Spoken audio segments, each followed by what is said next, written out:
CM Siddaramaiah ವಿರುದ್ಧ JDS ವಾಗ್ದಾಳಿ, ಎರಡು ನಾಲಿಗೆಯ ಗೋಸುಂಬೆ ಎಂದು ಟೀಕೆ. ಇದು ಇಡನ್ಸ್ ನ್ಯೂಸ್. ನಾನು ಮನೋಜ್ ಕಬ್ಬಳ್ಳಿ.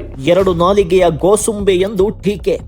ರಾಜ್ಯಪಾಲ ಥಾವರ್ ಚಂದ್ ಗೆಹ್ಲೋಟ್ ಅವರು ಕೇಂದ್ರ ಸರ್ಕಾರದ ಕೈಗೊಂಬೆಯಾಗಿ ವರ್ತಿಸಿದ್ದಾರೆ ಎಂದು ಸಿಎಂ ಸಿದ್ದರಾಮಯ್ಯ ಆರೋಪಿಸಿದ ಬೆನ್ನಲ್ಲೇ ಜೆಡಿಎಸ್ ಪಕ್ಷವು ಸಿದ್ದರಾಮಯ್ಯ ಅವರ ವಿರುದ್ಧ ಹರಿಹಾಯ್ದಿದೆ.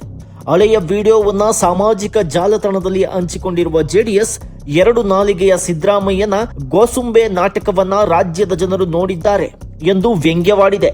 ರಾಜ್ಯಪಾಲರ ಕುರಿತು ಸಿದ್ದರಾಮಯ್ಯ ಅವರ ಹಿಂದಿನ ಹೇಳಿಕೆಗಳಿರುವ ವಿಡಿಯೋವನ್ನ ಜೆಡಿಎಸ್ ಟ್ವೀಟ್ ಮಾಡಿದೆ ಎಂದು ತಿಳಿದು ಬಂದಿದೆ.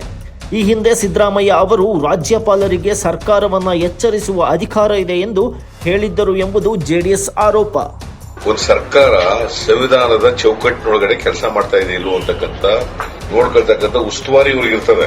ಸರ್ಕಾರ ತಪ್ಪು ಮಾಡಿದ್ರೆ ಆ ಸರ್ಕಾರಕ್ಕೆ ಎಚ್ಚರಿಕೆ ಕೊಡ್ತಕ್ಕಂಥ, ಅವ್ರಿಗೆ ಬುದ್ಧಿ ಹೇಳ್ತಕ್ಕಂಥ, ಅವ್ರ ಮೇಲೆ ಕ್ರಮ ತಗೊಳ್ತಕ್ಕಂಥ ಅಧಿಕಾರ ರಾಜ್ಯಪಾಲರಿಗಿದೆ.